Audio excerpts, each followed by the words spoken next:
in terms of the polling principles, I think they're very practical.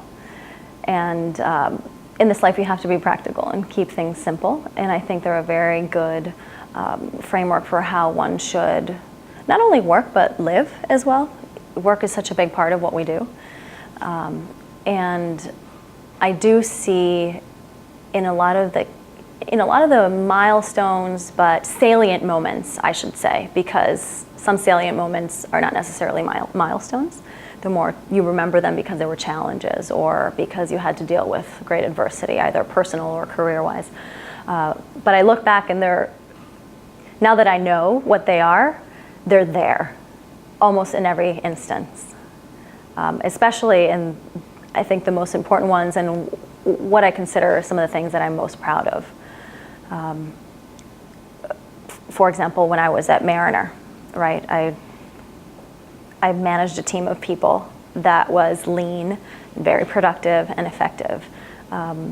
Mostly younger professionals, actually, that had been maybe 3 or 4 years out of school. Very, very high talent caliber. And in all of those, it was a matter of making sure that they were learning what they had to learn, but also getting done what they needed to get done.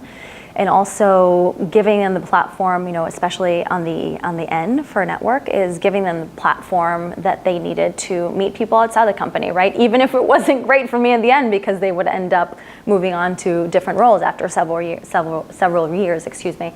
But really, essentially, leading also was there, and empowering and prioritizing was always there, right? And managing a team, you always have to prioritize. And if you don't do it right, there's miscommunication, there's disorganization, and no one really knows what they're doing.